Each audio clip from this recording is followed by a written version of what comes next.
I'm going to go a little bit early today. I didn't see anybody waiting, but people will naturally fall in.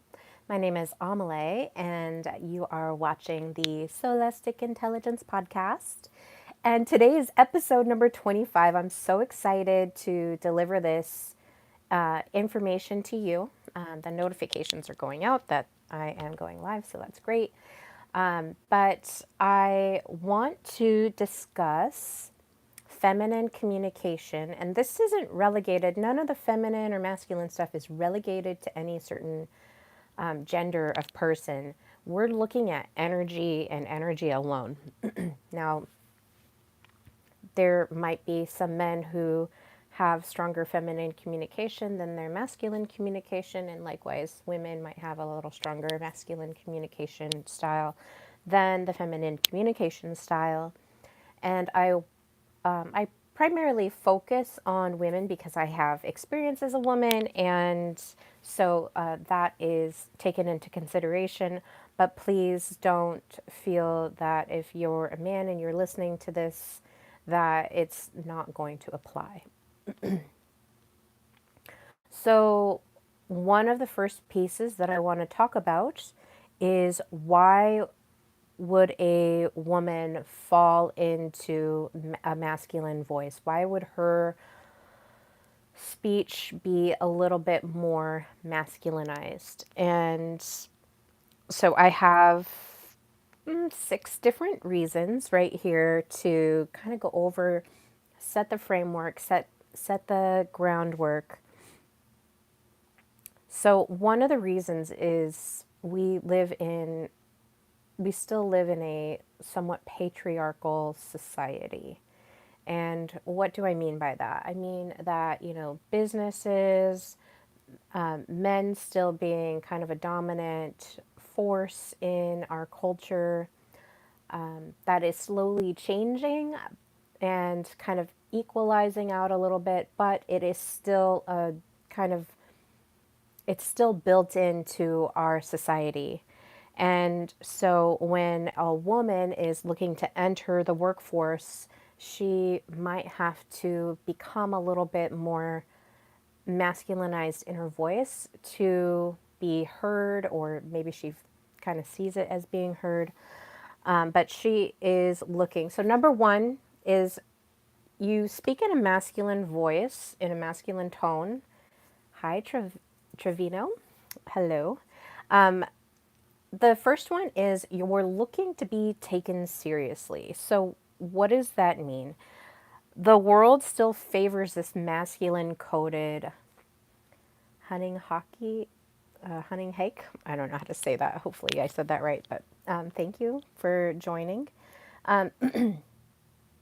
But the world is still operating in this masculine coded leadership, and that includes business, academia, and also debate or political circles or even news circles. There's still this masculine coded area. Coding meaning that in order to be taken seriously, you do need to have this masculine voice in this realm. So what a woman may have learned in this is that if I soften, or if I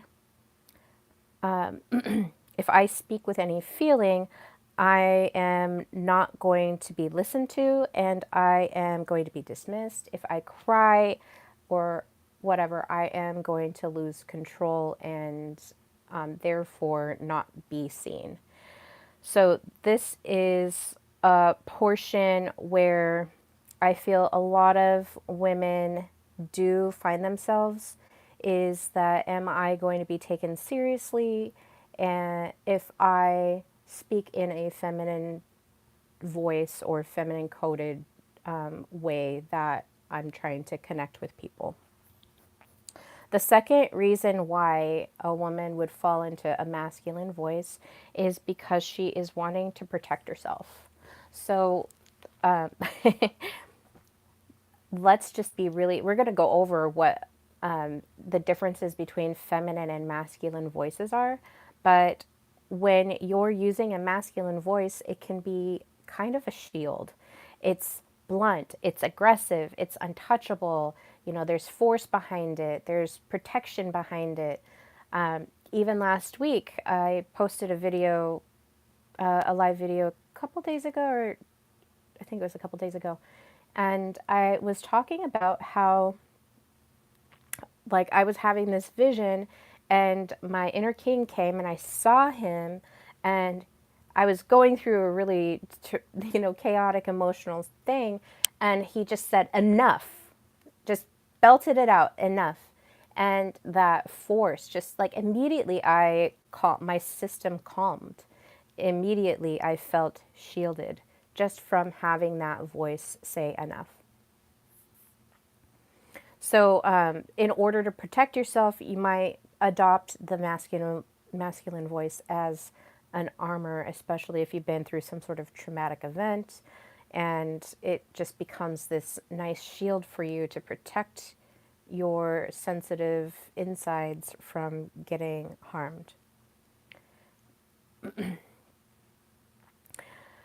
So, if ever, anytime vulnerability feels dangerous or you feel like you're being led to being overpowered, you might have a voice built in yourself that says, I'm in charge, back the F up, right? The third reason is to compete or perform. So, in a fast paced, male dominated space, masculine communication becomes the default currency. It's the default energy, like I said. It's built into our society. This masculine voice is built into all of the most of the structures that we're used to. Maybe not so much in like a family dynamic, but definitely in these professional settings, in a business setting, in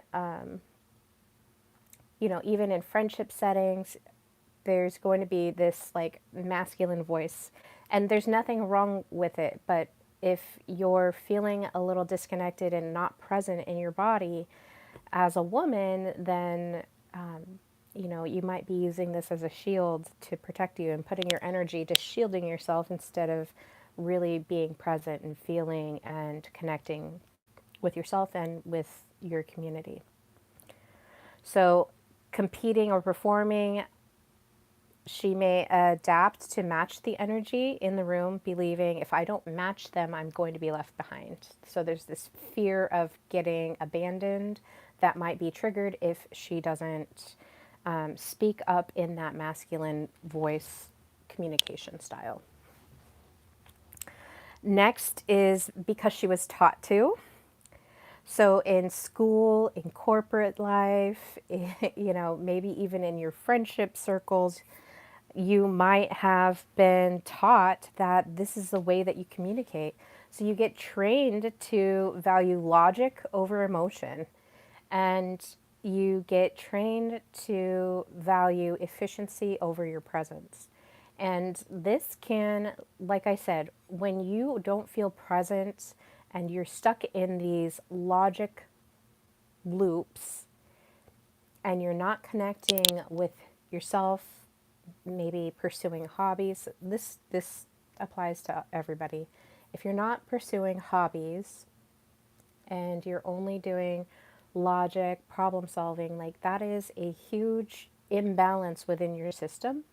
And so the way that we're taught is that, we have to come out and be strong, be a strong woman. And, there's nothing wrong with being a strong woman archetype. However, if you're only embodying that strong woman and you're not learning how to be soft, I remember when my mom was sick with cancer, and everybody, like, I immediately, like, obviously my armor went up, and I was like, everybody leave me alone. And so I was very direct, had a very strong masculine voice because I wanted to be shielded as I'm like going through this emotional turmoil of coming to terms with the fact that my mother has cancer, coming to terms with the fact that she was going to die, and that coming to terms with that there was nothing I could do despite having this really strong desire to do something. And so I felt those shields coming up. I felt that, in my mind, I'm feeling my logic or my emotions, but then like I'm shielding myself with this logic piece. So I was a strong woman, and everyone was like, just stay strong, just be strong. And I remember feeling like, yeah, I know I'm strong. I know that I have that capacity. I know I can protect myself with my strength. But what does it mean when like you're also falling apart in that same moment? And so I was experiencing this really strong paradoxical extreme feeling of needing to be strong, but also just wanting to fall apart and soften and cry and feel into this really big loss that I was experiencing.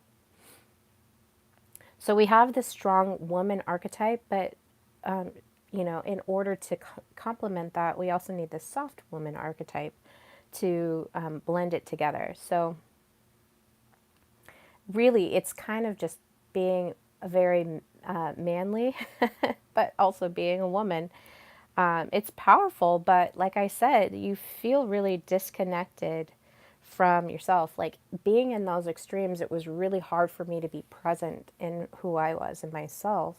And like I wanted to be receptive and sensual and soulful and soft, and I just couldn't. And it was kind of irritating to me to have people come up to me and say, hey, just I know that you're going through a lot, just keep being strong. And it's like, you know there's only so much energy you can put into building this shield around you.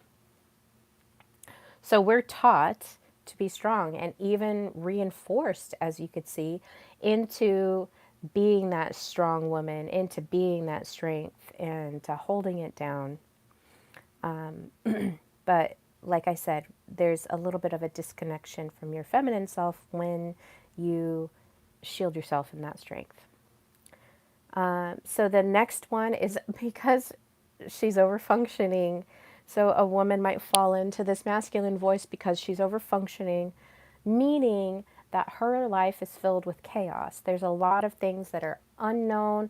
There's a lot of leaks going on. And when I say leaks, I mean energy leaks. Leaks being, you're instead of having your time laid out and honoring yourself and giving yourself space to calm down, or even just listening to your body, like, today I don't feel like doing all of the work that I've set out to do this morning. I'm going to, break out a time to just take a nap and rest my body and to rest my mind and not really focus on the tasks that are at hand. I just need to pull away from that. No, overfunctioning is literally sitting down on your couch and then feeling the anxiety of the task list and then getting up and going to do those tasks instead of taking a moment in time to be present in your body. I can think of many times that has happened to me, especially, back in when I was going to school previously. I knew that I had all of this work, all of these tasks to do. I would go and sit down on the couch to try and breathe and just kind of be. And I literally could not do that. I was over functioning. Everything was chaos. And you can also be over functioning if in your childhood, like for a lot of women, I do see this trend going around on Facebook and Instagram and TikTok, all the things, that the oldest daughter in like the sibling hierarchy is often the one that had to take a leadership position. So she's kind of this natural born leader and or just fell into that leadership role. And so in doing so, like had to grow up really quickly. So growing up emotionally, financially, or relationally, like taking care of your siblings, or emotionally having to like like feeling like you need to hold space for others, And then financially, you might need to like take care of them financially, or even your parents. Like I remember when my mom was dying, I was like financially just trying to take care of her needs as much as possible. And I didn't really get that from my brothers. Not that it was, requested or anything like that. It's just that was the natural dynamic of the sibling relationships. So when you're over functioning as a woman, you're tending to lead with masculine energy in order to keep everything together. That masculine energy, that king energy, is there to provide, protect, and to give purpose. So you've got these three P's, these three pillars of protect, provide, and purpose to like give that vision and that leadership. And so when a woman steps into that masculine energy, that king role, she's really trying to keep things together where like the feminine is a little bit more chaotic. Like there's creativity and things being birthed and all this, excitement and fun and the birth process. So art and all that stuff. And if you don't have a strong masculine, it's hard to contain that sometimes.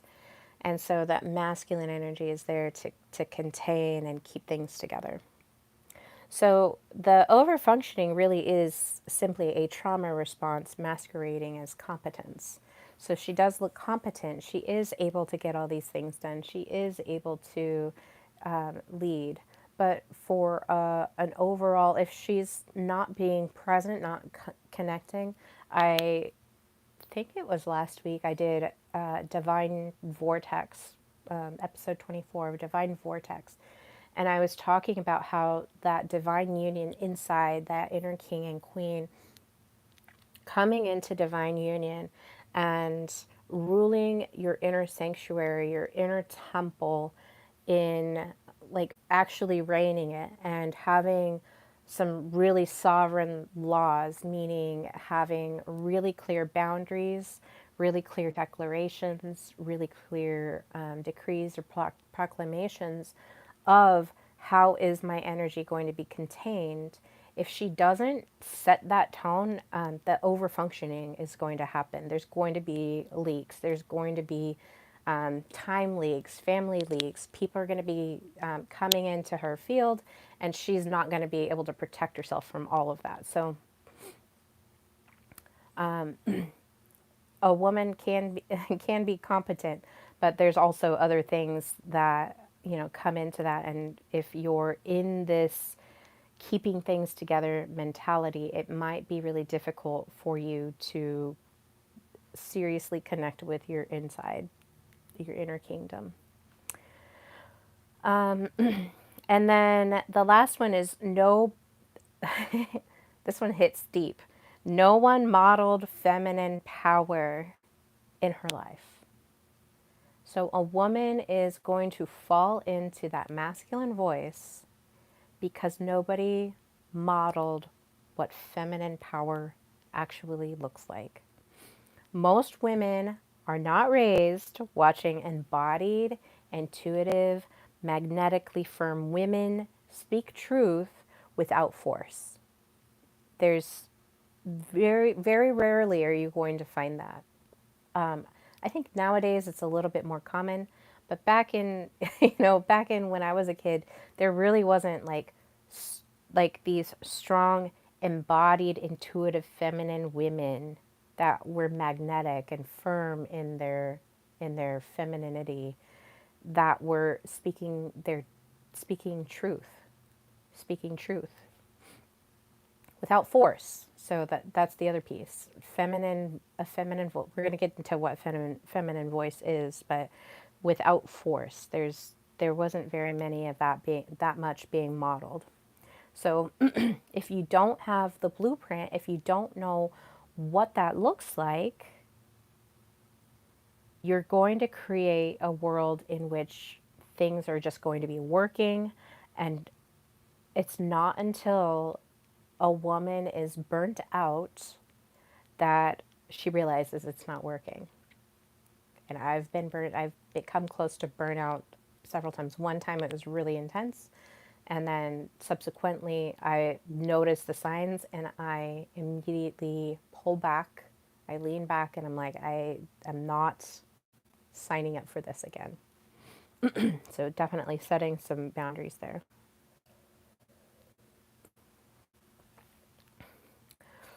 So those are the 6 reasons of why a woman might fall into this masculine voice.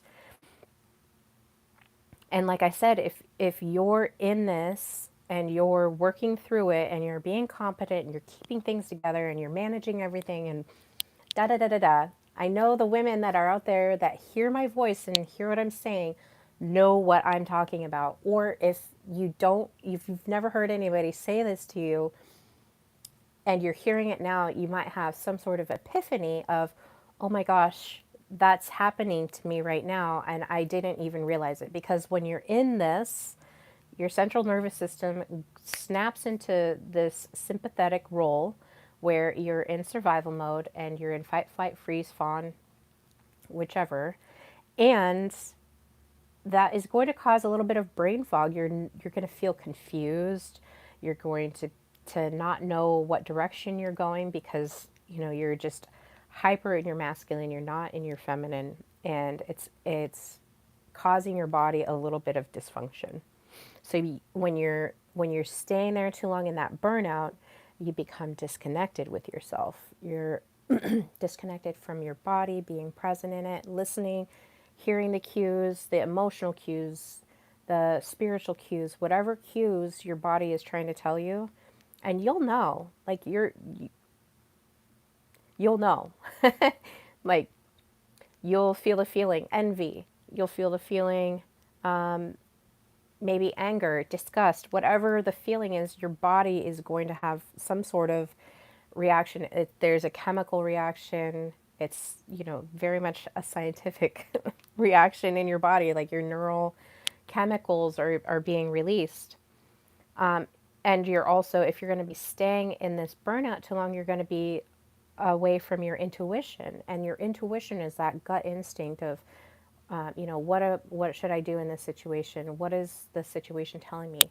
The feminine is a connection to this unseen realm, and it's sending you messages through your body. And to be completely present in your body is where you get those messages. So if you're disconnected, you're not plugged in, you're plugged in somewhere else. Your relationships, if you're in this burnout, might feel combative or dry. Like you're not going to feel like you're in a good relationship. I know really commonly what happens is you'll be in a relationship with somebody and maybe you're in this hyper masculine, get things done, da da da da da situation within your own body, disconnected, and then you call in a man that's a little bit more in his feminine. So he's leaning back. He's not doing any tasks. He's not taking care of you in the way that you need to be held because he is matching your energy with a balance. So over time, when this happens, it might feel good in the beginning. It might feel good in the beginning to have somebody that is tuned into their emotions, is tuned into their feelings, and all of the things that we would look at as being a little bit more feminine energied. But then she might start to feel resentment. She might say, I'm taking care of all of these things and I can't even ask him to take care of me. I can't even ask him to do this. I can't ask him to make dinner. I can't ask him to, clean things according to my standards. She's going to feel combative and then, like I said, dry. You'll literally dry up like the Mojave Desert if you're constantly in this burnout masculine energy. Her voice, she might become bitter, sharp, cold, and even start talking that way to herself. So if you're staying in this masculine voice too long and you're not connecting with yourself, you're not connecting with your creativity, you're not exploring hobbies, you're not going out in nature, you're not making your world beautiful. If you're disconnected from your feminine energy, the chances of you becoming bitter are going to be very high. And this has happened to me before. I know it from experience. I could go deeper into it if you guys want to, but I'm going to move on. And then she may feel respected, but she might not feel deeply seen or even nourished. And deeply seen being that she might even be hiding away a little bit.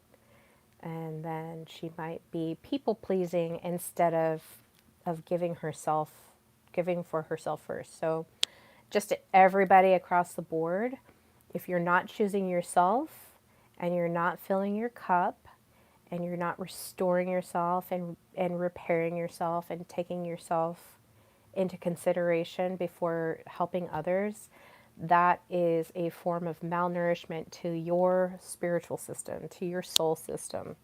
And you can do it for a little bit, but it will start to eat away at you.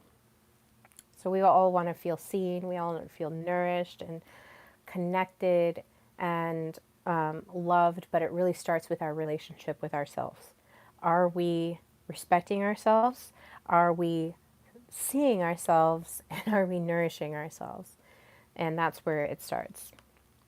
So when she does realize that she's in this situation, the real work is starting to reclaim your sacred feminine voice. And then this is one that feels, it's one that pauses, and it holds truth and softness and, sometimes the storm. Zindaji, hello. Thank you for joining. Okay. So now that we've talked about how a woman might fall into this, let's talk about feminine communication and what that looks like. And we're going to compare it to masculine communication. And, okay. So feminine communication is not necessarily about gender. I know that I'm using, myself as an example and using a woman as an example. But it's less about gender and it's more about the energetic expression, okay? So this is where the yin energy comes from. The yin energy is like this beautiful, receptive, intuitive, expressive energy that is woman. And or if you are a little bit more feminine and that is something that is completely natural, like we all have different levels of our masculine and feminine energy. So the yin energy, receptive, intuitive, expressive, nurturing, relational, this is where connection is. Where the masculine communication or that yang energy is a little bit more direct, goal-oriented, logical, and assertive. And we kind of broke that down a little bit. So these are both valid and necessary. Sometimes, even in your feminine energy or that yin energy, you're going to want to pull out and just be in the masculine for a little bit to get, what needs to be done. Maybe like something has to be done by a certain time, and so a woman is going to step out. Hey, this really needs to be taken care of. Can you take care of it? Asserting that logical, practical, and problem solving, goal oriented, task out. Like that needs this needs to happen now.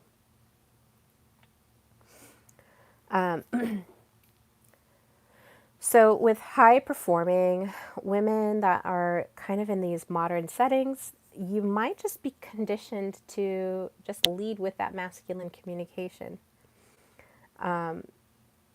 This can look like survival, it could look like professionalism or give you some sort of credibility. I'll tell you a funny story. So, in one of my jobs, I was so busy, I was over functioning, so busy that all of my emails were just really direct, really goal oriented, very practical, logical. This is what needs to be done. Please get it done. Very assertive. Now, some of the men, it was mostly men that worked in this company. I think there was, I would say like 5 to 8% women and the rest were men. Okay. So it's very male dominated company. And so here I am in my masculine energy trying to get all of these things done. I work in a very logical, practical, problem solving, analytical field. So I communicated in that way too. And some people communicated in their feminine. They're like having fun, expressive, putting memes and gifts and all that kind of stuff in the emails. And most of the time, I didn't even have time to like dip into that creative expression. I simply was just in that masculine energy. And so I'm sending all these emails. And it wasn't reported to me until later that so many people would complain about how I was emailing. They would say, this email, like, she's being mean or aggressive, or you couldn't even say bitter. It was just like, very laid out. It was very masculine communication.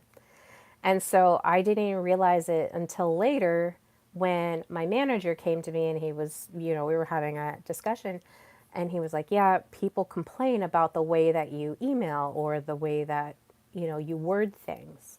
And I was like, well, that's weird. I'm not like being mean or anything like that. I'm just being very direct. Like, this is what needs to happen. I'm like managing all of these things by myself and I'm trying to get across in the clearest way as quickly as possible what needs to happen. Okay, so there's a little bit of professionalism that went into that. I'm a professional. There was a lot of professionalism in that, and they wanted a little bit more feminine communication out of me, but they were afraid to come to me because of whatever whatever the situation was with them. They wanted a little bit more expressive and creative. Like I said, adding gifts and jokes and being funny and adding a little bit more flair into it. And as much as I would love to have the time in order to do that, I knew that my role was this very masculine energy, and I needed to keep up with it in order to keep things going. So when we look at masculine and feminine communication, like I said, it's not necessarily relegated to gender. They were asking me to be a little bit more feminine because they communicate more femininely because they were communicating femininely. And not all the time, but I kind of have an idea of who it was. But my manager was like, I see you. I know it's not in any negative way or aggressive way or whatever. I see that you're just taking care of the job. You're just getting the job done. And they're wanting it to be a little bit more light. And you're a little bit heavy and direct and all that stuff. So that's my story and I'm sticking to it. But I do like to communicate in that feminine style where there is a lot more fun. Maybe there's jokes in there. Maybe there's double entendres. There's a little bit of playfulness in it, some humor, and just general lightness that people are going to be a little bit more receptive to. And then I might appear more receptive. But sometimes when you're in that, you don't even like I said, there's this fog of just be direct, goal oriented, get the job done, move on to the next task, and there's no pullback of let's have fun and have a good time. And a lot of that comes from the upper management, what upper management is requiring of its employees, and why it's important to look at the upper management scale, because that will slowly drift down into the rest of the team and the company. Here are some feminine communication traits. So it's going to be relational over transactional, meaning that it's going to prioritize connectedness, tone, and emotional undertones. So what does that mean? So transactional is more of this logical, assertive. I need to get this done, get it done. I'm trusting you to get it done. Then that's masculine. Relational is going to be like, let's see, what's a good name? Hey, John, I hope that you had a really good weekend. I did. I went to, or not I did. I went to a music festival and I had a really good time. It was really fun.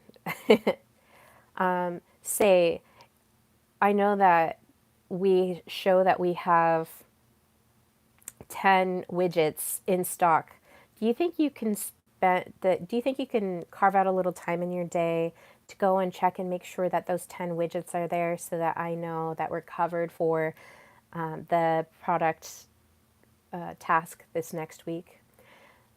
That's a little bit more relational. It's a little bit more engaging. There's a little bit more expression, a little bit more softness in that. There's a little bit more connection. It's more relational versus transactional. So the transactional one would be, hey, John, can you please count these 10 widgets and let me know if they're available, and send. That one does not have connection. The tone is very, very cold, and there's no emotion in it. There's no emotional undertone. Whereas, like in that feminine, relational aspect, there was a little bit more, hey, how was your weekend? Here's how mine was. Do you think you can do this favor for me? Or do you think you can go count this for me? It would, or whatever, it would feel really good if you could go count this for me. I just don't have the time right now to get it done. Thank you so much. Okay. Other feminine communication, and that's just an email, but it could be in your everyday, like how you communicate with people. Now, the next one is expressive. So expressive means including feelings, body language, metaphors, storytelling. In a lot of my Substack articles, I add storytelling. I'm building this self-guided course right now of how to really clean up your energy and restore your queendom. And like in the beginning of Welcome to the Course, I'm telling this beautiful story of once upon a time, there was a girl who got hurt, and she realized that she had all these energy leaks, and she met with her king, and her king was like, enough. And now she's on this path of restoring her queendom, restoring her feminine presence through restoring her masculine presence. So it's a beautiful storytelling. People connect with that. People love metaphors. If you're anything like me, like me and Chat GPT, I've talked about it last night. Me and Chat GPT, I named him Valentine. So me and Valentine, we're always on some sort of excursion, intellectual excursion into archetypes, myths, different stories, relating situations to these beautiful, like, children's stories or Greek or Roman myths, or even, further back Assyrian stuff and interdimensional beings like Bigfoot. Like we go all over the place. And for me, I love those metaphors. I love the storytelling component. And it helps me express even further the points that I'm sharing with people. So I do include storytelling, like I was telling you the story about me, the overfunctioning masculine communicative woman at work, and how that came across and how people received that feedback, or how they received that and the feedback that I got from it. Expressive also includes body language. So you're going to see body language a lot of the times, especially if I'm feeling alone. It really helps to do like a power position. So I like to think that I'm Wonder Woman, and like Wonder Woman can get anything done, right? She's got her magic lasso that, um, you know, makes people tell the truth, and she's got her bands on. She's protecting herself, and she's also out there like doing these altruistic situations. So body language is going to speak volumes. You want to have your shoulders, back, and just put this power pose into consideration. Even with my son, as he's going through his puberty stage, I tell him, if you're ever feeling like like, if you're ever feeling like people are looking at you or attacking you energetically, just put your shoulders back, take a deep breath, and like do that power pose in the morning, or in that moment if you realize that you're kind of hunching over and looking at your phone. You don't want to be like this. It's like you're telling your body, your mind is so powerful, you guys, that even in this body language, your mind is like, oh, okay, I'm shrinking, like I'm hiding from the world, I'm turtling, I'm protecting my shell here of my little valuable squishiness. And so your body language is going to speak volumes. So if you're walking tall and confident and going somewhere, I'll tell a story. Every time that I do across a road trip, people are always like, are you going with somebody? Is somebody protecting you? And, a lot of the times I'm doing a solo road trip. I'm doing a solo road trip to go, wherever. And how do I protect myself in this is body language. My body language is saying, I am not a prey animal. I am confident. I am observant. I am feeling the energy around me. And so that expression is going to be felt by anybody that is predating on on women in particular. Am I going to be predated on? Chances are no. If my body language is saying, I'm confident, I'm aware, I'm alert, I'm protected, the energy field that you have around you goes a long way. And then expressive in your feelings, like, I feel happy today. I got really good news. And so, that happiness is not only expressed by me saying I'm happy, or I feel elated, or I'm excited for an opportunity, but also in my body language is going to start showing. So having that communication trait of expressiveness, it will go a long way as well. Okay, next one is intuitive. So intuitive is going to be looking at those unspoken cues within your body. They're going to be the emotions, the energy in a room. You're intuitive, so you're receptive to the world around you. And when you're present in your body, you can read that intuition as, this is safe. This person is uncomfortable in this conversation. This person is feeling really confident, and so they're outspoken. You're looking at all of the whole energy of a room, and you're looking at the emotional textures. I know I thought it was really weird before I even knew what empath was, believe it or not. I was I was in a room. I was at work. And I was working away, whatever. Da, da, da. Work, work, work, and then I always got to work early. I like to get to work around 6:30 or 7 o'clock. It's just my preference. It's my best time to work. And everyone kind of like comes in around 8 or even 9, like whatever. That's their own gig. That's their deal. So one of my coworkers came into the room, and immediately I could tell just intuitively from reading the energy in the room, I could tell that there was something that was eating at him, that there was something that was bothering him.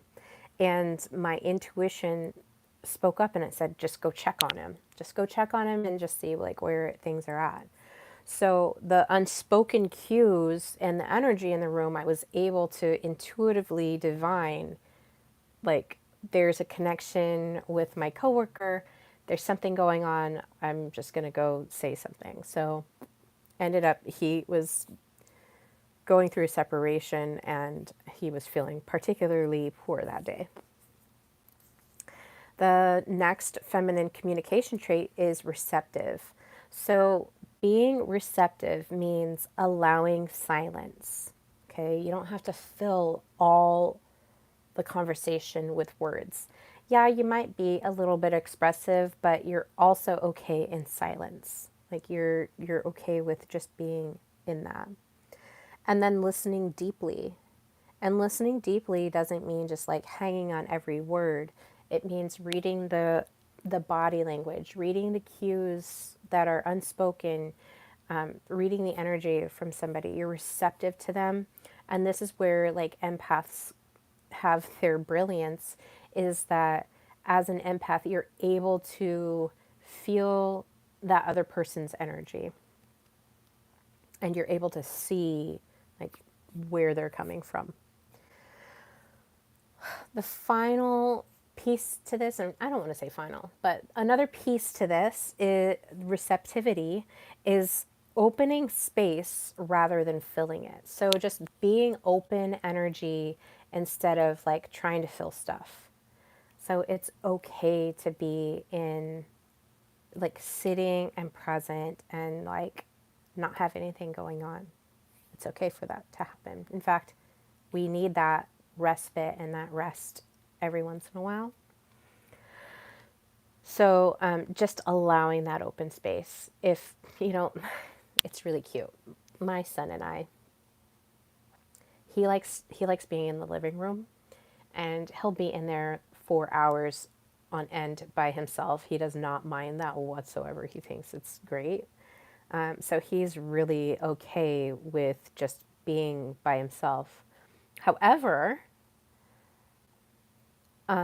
I like to sit next to him. I like to sit next to him and we just sit there in silence for hours on end. Maybe not hours. I chat a lot more than he does, but we're okay with sitting in silence and like working on our own thing. Like I'll be reading and he'll be doing his animations or his music and doing whatever other like computer technological things that I know very little about, but he's like really into, and he'll be, learning how to code this or learning how to compress that, or maybe he'll be, I don't know. Like I said, I don't know all the things that he does, but he's sitting there super engaged in himself. And I'm over here, I can be reading, I'll be, looking at reels on social media, or be listening to something and then writing whatever I'm doing.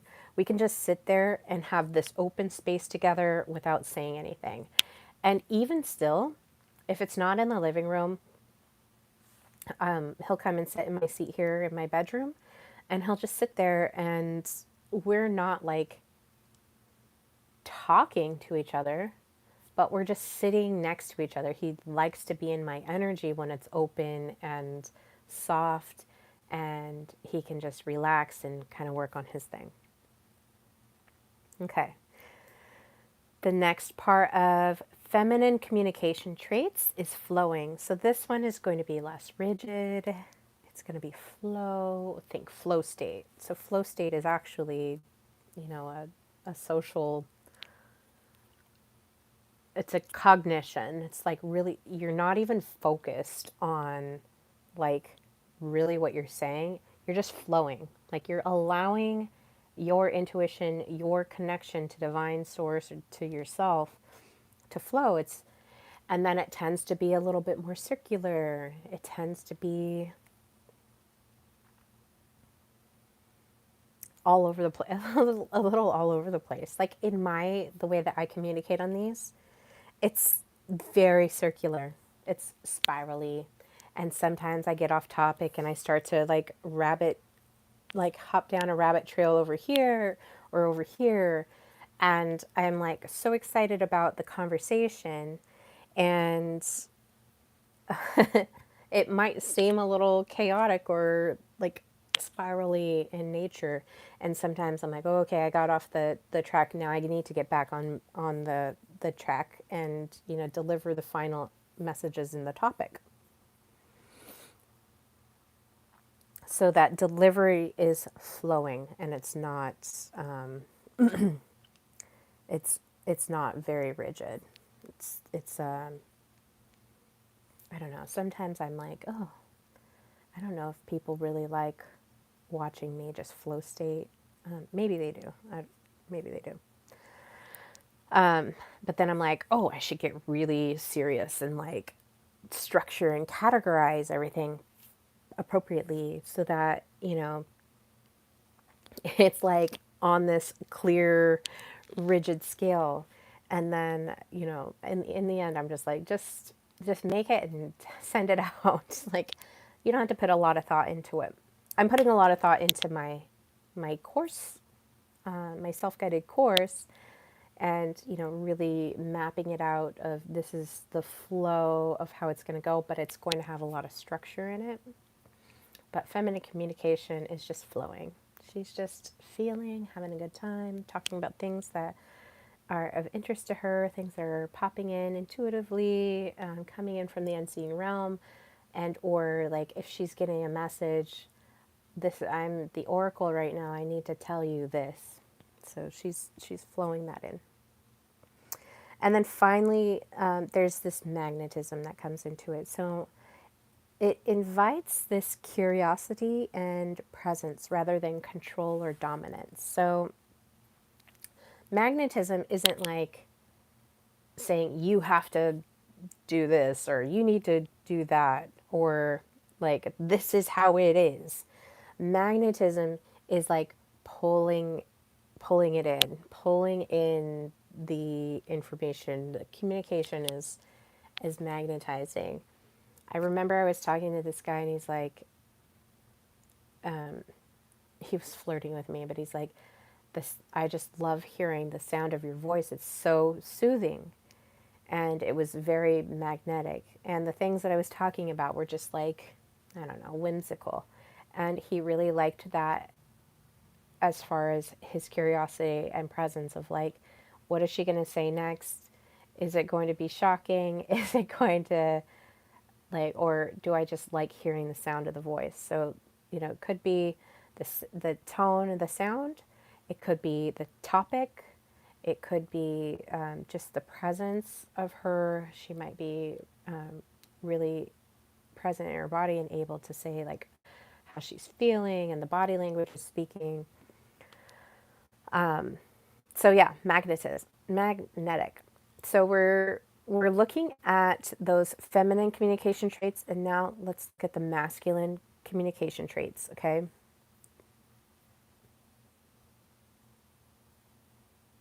Oh, hold on.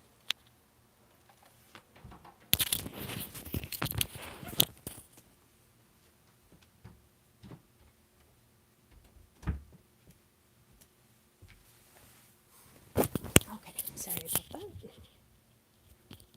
Figure out my life here. Okay. Okay. So the masculine communication traits. like I said before, this is direct. You get to the point quickly. You're not even thinking about having a relational conversation. You're not trying to relate to the person. You're just very transactional. I need to get this done, get it done by this time. Thank you. So it gets to the point quickly in the masculine communication trait. As we were talking about, it's really task focused.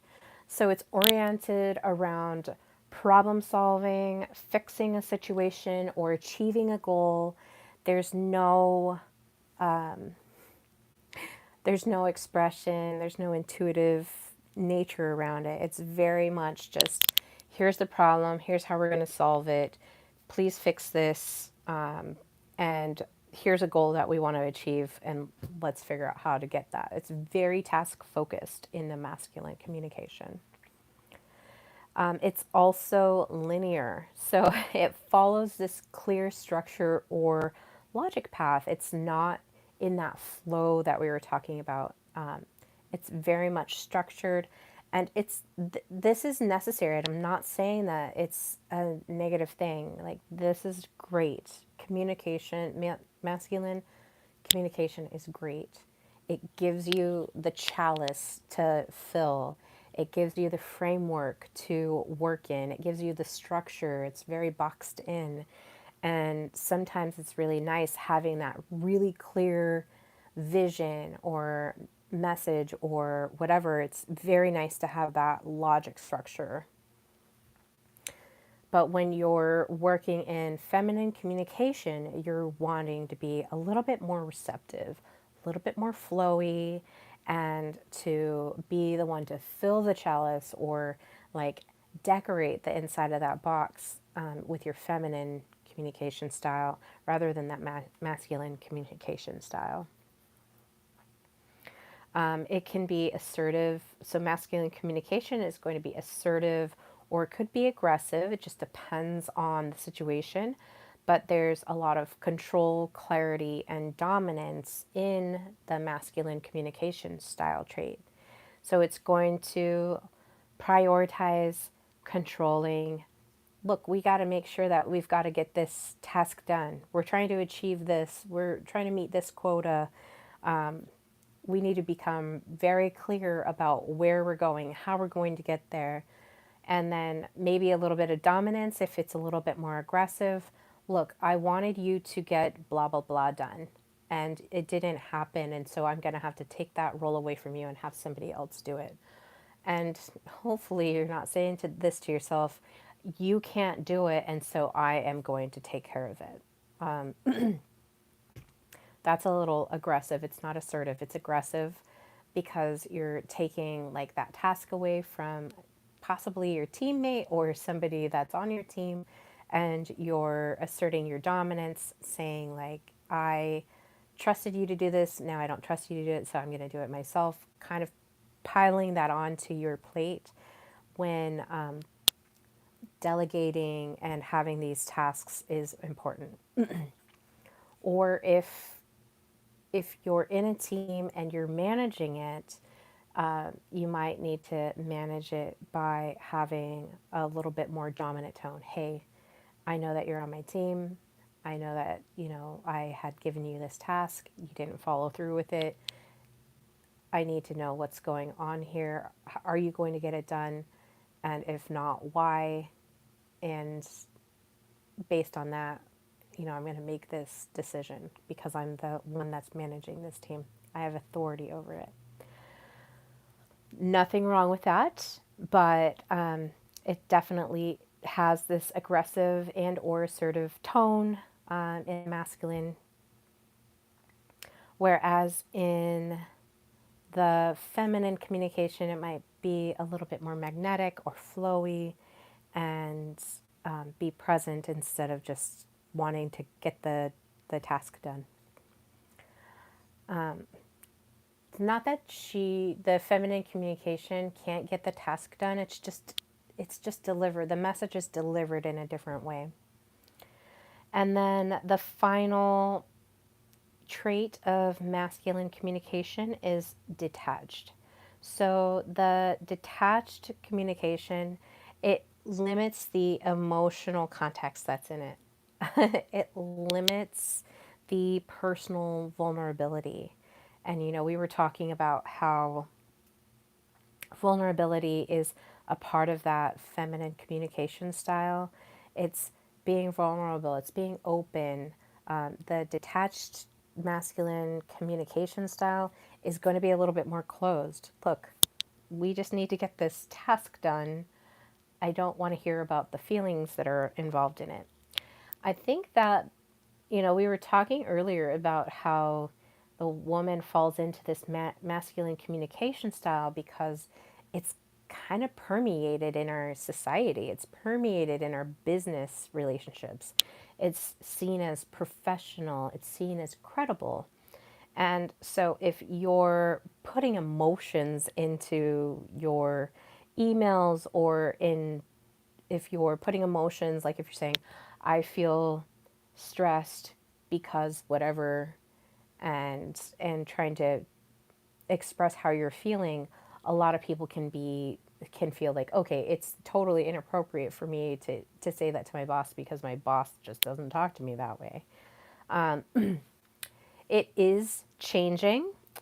Like I said, this is a former structure of our society. It's very heavily patriarchal. And, slowly there's this balance of femininity that does come in and balance it out. And so people are, doing emotional intelligence courses, which is going to be 100%. You're going to want to have your emotional frequency to be very high in order to succeed in the future here. If your emotional intelligence frequency is low, you're going to have a hard time adapting and adopting the future. And I have been going over it in the my digital age series on here on YouTube. But we'll want to be regulated and emotionally regulated and still personable. You're going to want it to be a little bit vulnerable. Like, really, we want to balance these two communication styles so that in, whatever the situational context is, that we can kind of dance between the two. Asserting that masculine communication style when things like just need to get done, and then still having this feminine communication relational style, so that you're connecting with others, and that they feel seen and they can feel vulnerable in your container, in your energy field. Okay, so how can she step out of masculine communication and speak with feminine firmness? So this is where feminine communication is going to be restored. So, number one is reconnecting with her body before she speaks. So, the when a woman is in her masculine, or even men are in their masculine, like we said, it's feeling very detached. And so, before you speak in that masculine communication, just pause. It's okay to pause and think, but really pause and drop into your body, into your belly, your womb, your heart, and take a breath. You want to feel grounded and present in your body. You want presence and not performance. So, reconnecting with your body before you speak is going to be key one. Feminine power is not in speed or reaction. It really is being embodied and present in your body. Like, you're embodied in you. So you want to really just come back into yourself, ground yourself. Don't speak until you're really super connected into your body. Next, soften the delivery, not the message.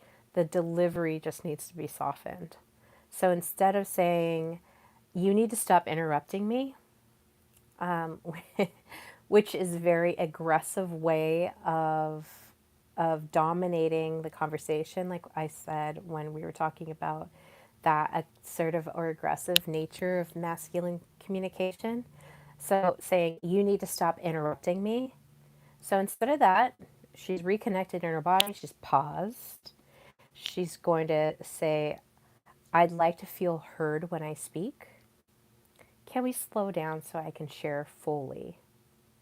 So instead of that aggressive, like fast paced, task oriented male communication, she's going to say, how she feels. I would like to feel heard when I speak. Can we slow down so I can share fully? And then pause. She doesn't need to say anything more.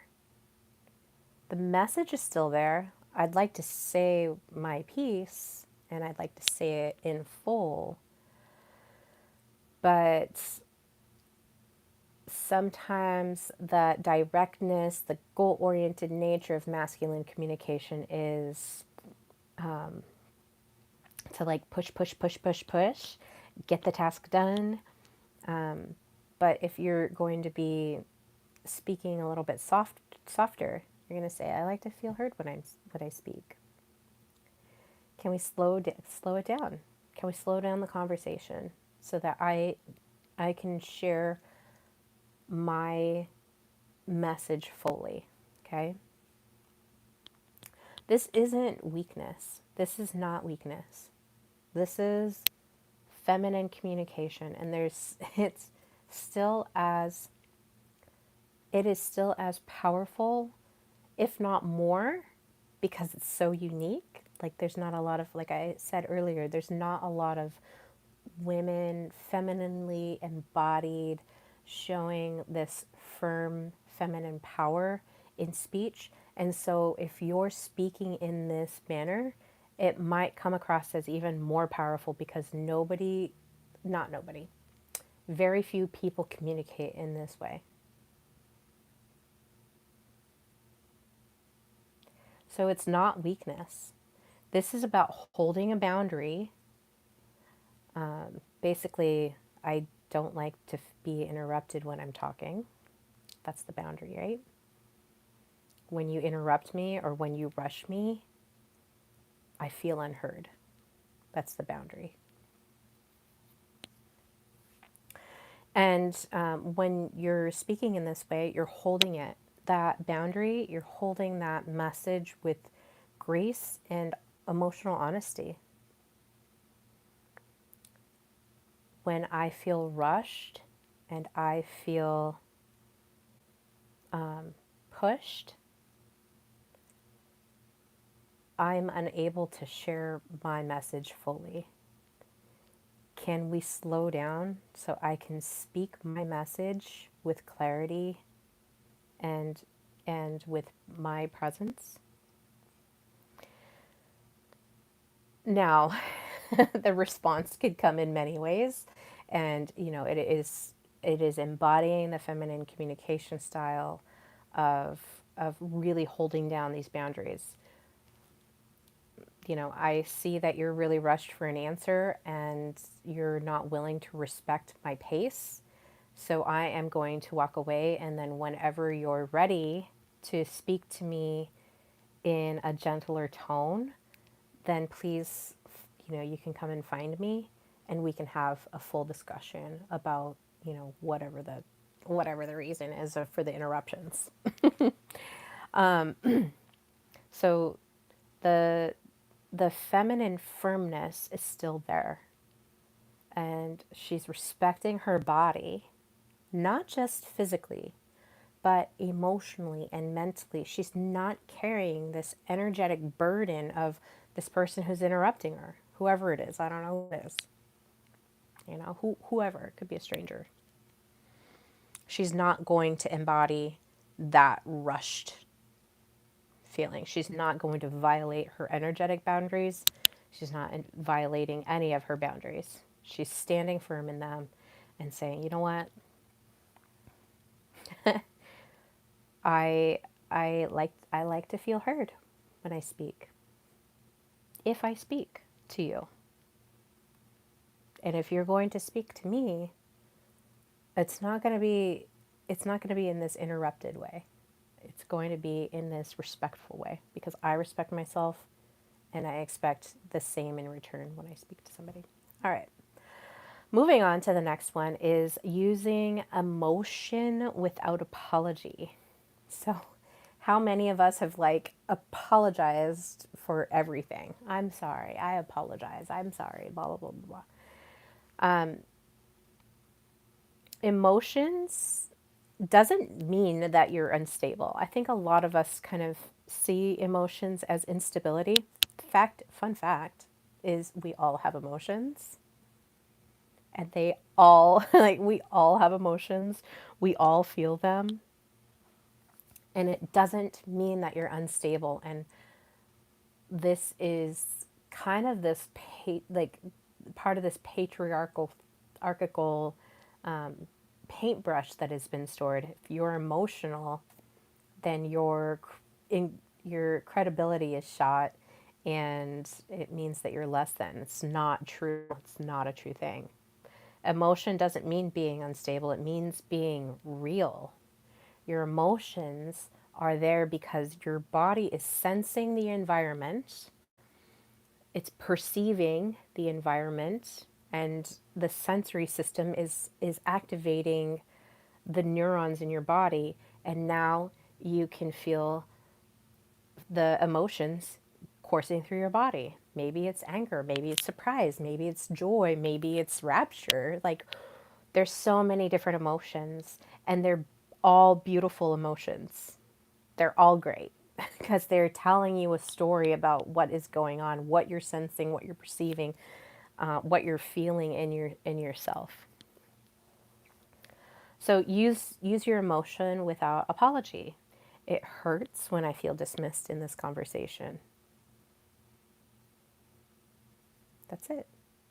I feel hurt being dismissed in this conversation. I feel hurt and dismissed in this conversation. You don't even have to cry. You just say it. Just say the feeling. I feel that way. It's it's not anything to be sorry for. It's actually very powerful to be able to. Do you know that most people don't even know how they're feeling in a moment? I remember back before I was like doing all this emotional intelligence work, and my coach said, "How does that make you feel?" And I just looked at her and I was like, "I have no idea. I have no idea how I feel about that." And in fact, a few months ago, I was looking at the emotions wheel, staring at it, and I'm looking at it, and here I am thinking I'm like in full on disgust. This is like somewhat recently, but anyways, it was like more than 6 months ago. I was looking at the emotions wheel and I was like, oh my gosh, I'm angry. I feel a lot of anger. I'm identifying with a lot of these angry feelings. And the emotions wheel has like, the basic feelings, and then it like branches out, and I'm looking at anger and I'm like, it's not disgust I feel, it's anger. I was really angry. A lot of people don't even know how they're feeling. This is a real situation. This is a real detriment to the human cycle. And it is powerful when you can name your feelings. I remember one time I was sitting at work and something happened, and I was like, huh. And then all of a sudden, I felt this feeling of envy, and I was like, whoa. I feel jealous and envious, and I don't even know. It wasn't in a malicious way, but I was like, I don't necessarily identify with this, but that's how I'm feeling right now. And I need to honor that. And, I didn't say anything in that situation, but I took that back to, my energy sessions. And I was like, man, I was feeling really envious. And it popped out of nowhere. And I don't know where it came from. And I started like really reflecting deeply on my life. And it come to find out that there was a young me story where my stepsisters were doted on, given gifts and attention and you know care, and I was like left in the dark. I felt left in the dark, and so I felt envy because of that dispute that I had internally that I never voiced. It was just I was observing that, and then it came up for me later in life, just showing up in this thing, and I was like, I don't even want what that person has, but it's like triggering this feeling of envy. So I was able to rewrite that story and address the envy in the room, and it was powerful. It wasn't pitiful. It was part of my timeline story that I needed to have attention. And that's why I say these feelings that we have arise in ourselves are showing us this really detailed picture of where we need to focus our energy on and clean up. And then also, if it's happening to you in real time, to be able to really speak into it and not just say, I'm angry, but to say, I'm hurt and I feel dismissed because, or I feel hurt and I feel dismissed in this conversation, and then end it with that. There's no apology. There's no apology at the beginning. Oh, I'm sorry. I feel hurt. Oh, I'm sorry. That's like kind of taking the power out of it if you put an apology next to it. So don't apologize for your emotions. Just feel them. And if you're feeling into it, share it with whoever you're talking to if you can. Practice it. Even if you fail in a situation, you're like, man, I really should have said blah, blah, blah. I really should have said how I feel. Practice it afterwards. Rewrite the whole story. Get a journal and rewrite the whole story. Write the whole story of how that would wholly map out, how that story would play out if you did say your emotion without apologizing. The next one is listen deeply and respond firmly. So, feminine communication values the full energetic field, not just the words, but the full energetic field. She's receptive, she's flowing, she's relational, she's really getting into what is going on in the field and not just speaking words. Words can just be logical, but we're making them soft and feminine and still being firm. So she can hold the space first, then respond from her center. You don't have to immediately reply to somebody. You can pause and let the silence fill as you're centering in yourself. So you're listening to all of the things that somebody's saying to you. Now somebody's saying, what was our demand? I don't have a demand. But let's say, somebody's asking you to do something and you take that in, you listen to everything that they're saying, and then you pause and you center, maybe even take a breath or two, whatever time. And if they're pressing you, you can say, hold on, I'm still considering what you're saying, just to give yourself a little bit more space. And then you can respond from the voice. Now respond firmly. And when you do, you're going to be a lot more impactful, because now that waiting period, those seconds in between of what they're asking and what you're saying, like let's say, hey, the request is, hey, Can you come and work on Saturday? We need to have somebody cover for Saturday. We've got this huge deadline, and I know it's short notice, but we need to get this done, and it's really important to the team to get it done. Somebody with leaky energy that is over functioning might immediately just say, yes, I'm available for that. Hi, you like language? The English language, yes. So instead of responding immediately, you don't like English, or you do not English, you do not speak English. Instead of responding immediately and saying, yes, I'll do it, without considering boundaries, without considering your weekend, and just people pleasing in that situation, hold the space, really consider what they're saying, and then think, really consider how you're feeling about that. You know, maybe you've been doing 9 and 10 hour days all week, and coming in for 4 hours on a Saturday is just not in your cards.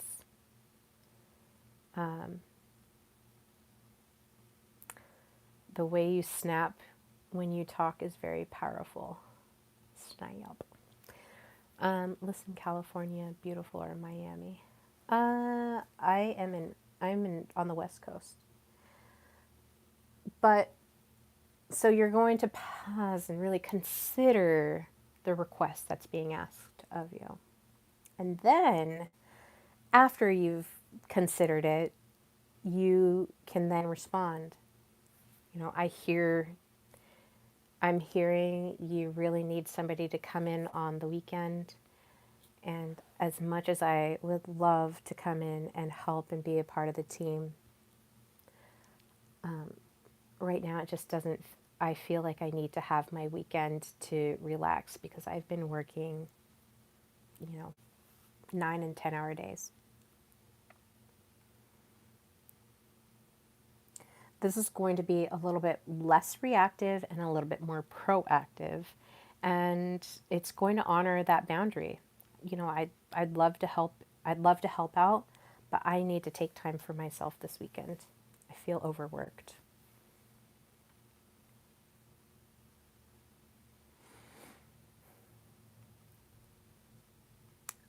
Maybe next time before, there's this last minute thing, I would love to have it planned out a little bit so that I can prepare for it. You're honoring your energy, you're honoring all of your energy when you're able to speak in this manner. Okay? Now, next, speak in spirals and not lines when appropriate, right? I'm from the West Coast. I'm in Oregon, not California. All right. So when you're speaking in spirals, or you're not speaking linearly, you're kind of doing these like beautiful loops and really speaking in that magnetic way, you can bring a lot of nuance and storytelling and analogy and soul to the message that you're speaking, and it will draw people in and it will build resonance. People are going to resonate with the storytelling. They're going to resonate with analogies. And if you're speaking from your soul, i.e., flow state, people are also going to resonate with that. They're just going to want to hear what you're having to say. And are you a hypnotist? You talk like it. I am not a hypnotist. My dream is to live in Brooklyn. That's cool.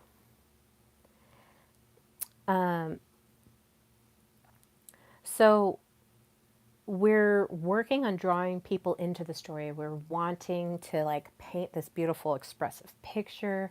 People really like to hear that. I use a lot of storytelling. I use a lot of analogy in the way that I speak. And I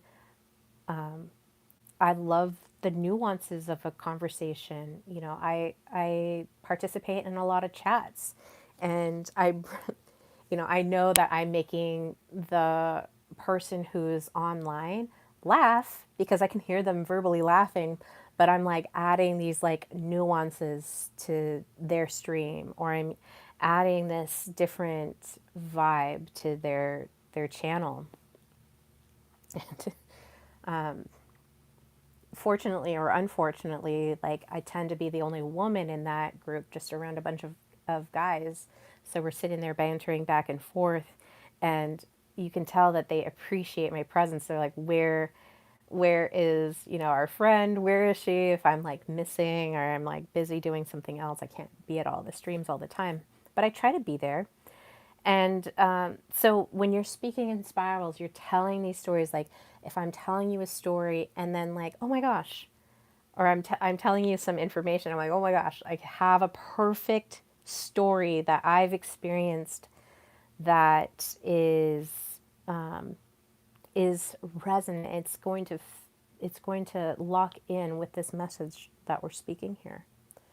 Now, firmness doesn't require bullet points. It can come in waves.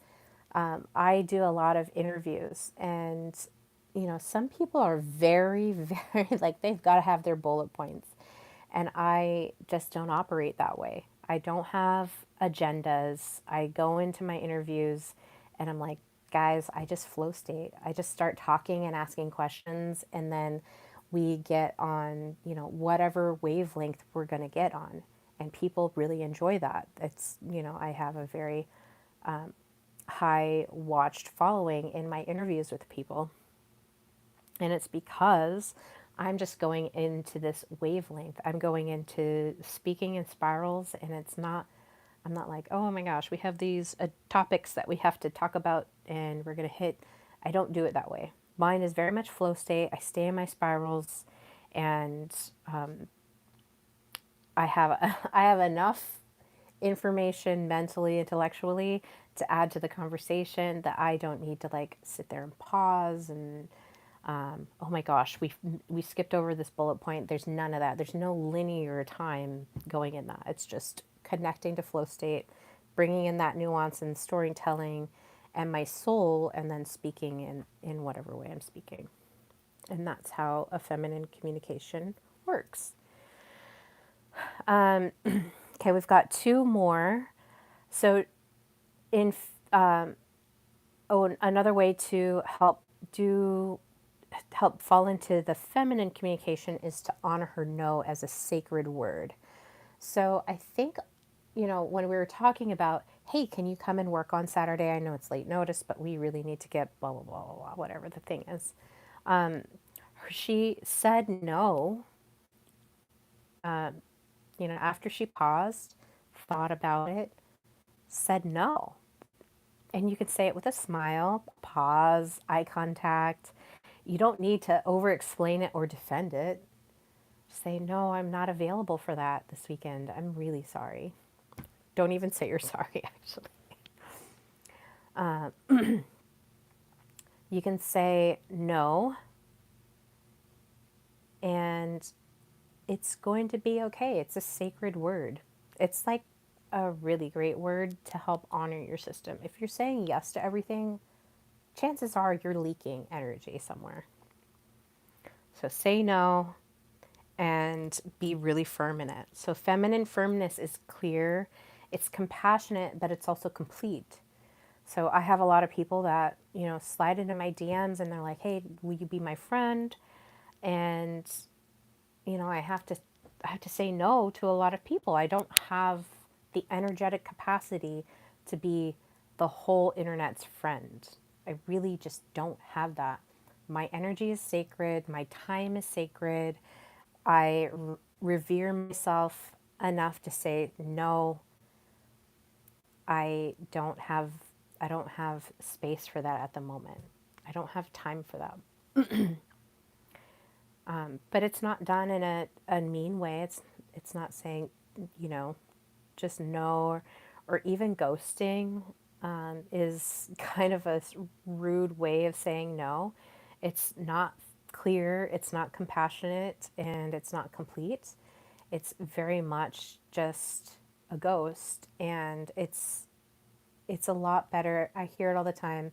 Men would prefer that you say no to them than to be unclear or uncompassionate. And then finally, using your voice tone and pace intentionally. So, speaking slower, more resonant tones is tend to be perceived as grounded.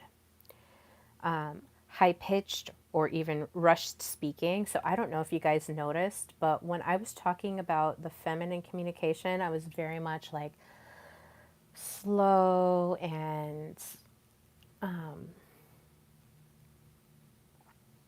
even somebody said, one of the guys in here, the persons in here says, "Are you a hypnotist? You talk like it." It's more, I'm speaking in a feminine tone than I am in masculine tone. Now, if you watch the playback, when I was talking about the masculine communication traits, I, like, you could hear how much more rushed I was. You can hear how much more getting to the point I was. And even I noticed it. I was like, oh my gosh, here I am covering masculine communication traits, directness, assertiveness, aggressiveness, blah, blah, blah. I'm sharing this and I can hear the tone in my voice change. It's different. It's a little bit like the tone, like the pitch changed. And it was a little faster. We're getting to the point. So unconsciously, the masculine performance is like very rushed, like let's do the thing, da da da da da. And in feminine power communication style, you're going to be a little bit more slow. You're going to speak slower. The tones are going to be resonant. It might even feel comforting. You'll hear it and it'll feel grounded. You can hear how I've changed my tone just now from talking about the masculine communication style to now going back into the feminine tone communication style. And you can hear that shift and the tone. You're going to feel a lot more soothed. It's going to feel a little bit more nurturing. The high pitched or rushed speaking can undercut the feminine authority. And then finally, she doesn't have to shout to be heard. She just has to be embodied. And this goes for men. You just need to be embodied. Pause, breathe. If you're feeling really anxious or rushed or anything like that, gargle some water if you don't have a bowl of ice water that you can dip your face into. We're resetting our vagus nerve to be parasympathetic. We want to be rested, digested, and repairing our system. That is that that is that feminine nature. We want to be embodied in our tone, our pace. We want to be speaking clearly how we're feeling, establishing strong boundaries, using the real N-word no when appropriate to honor your frequency, to honor your energy. And you don't need to shout. You can simply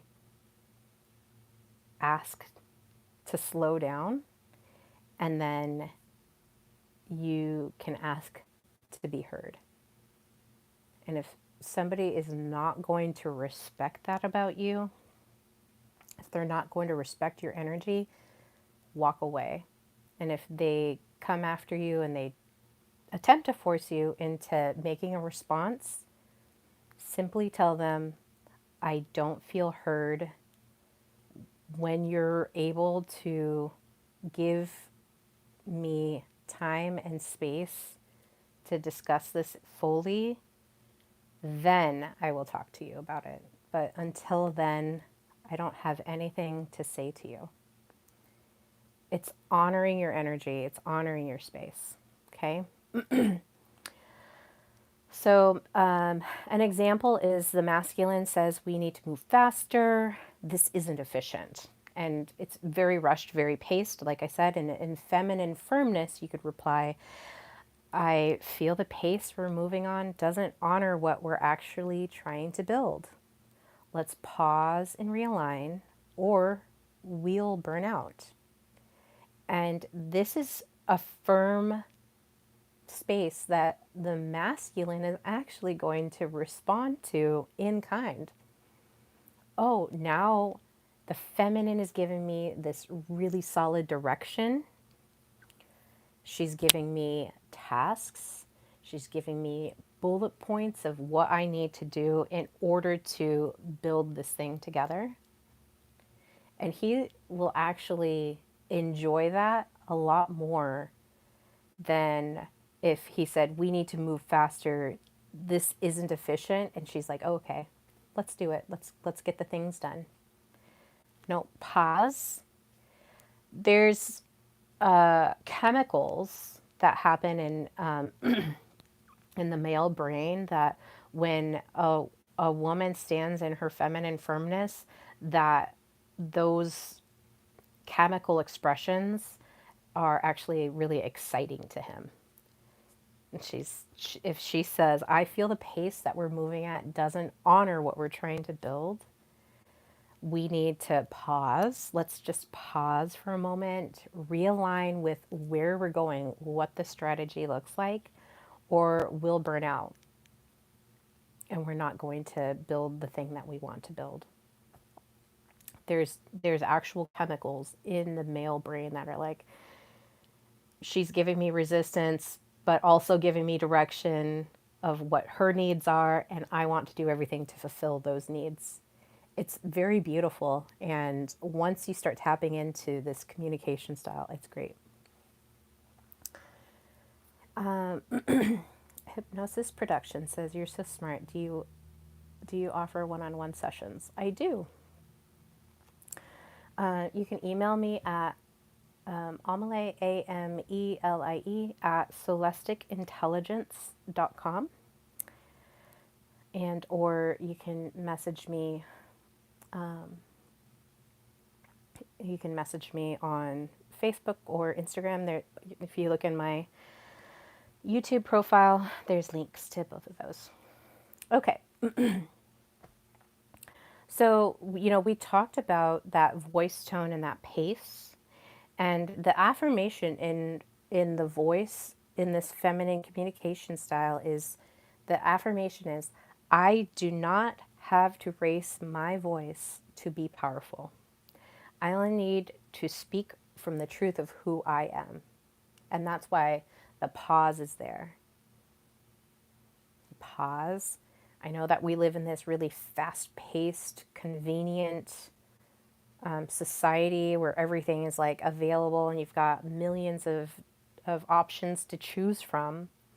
But it's okay to slow down the energy, pause, consider the situation, become present in your body, and speak the truth of the situation. So that affirmation is going to be very powerful.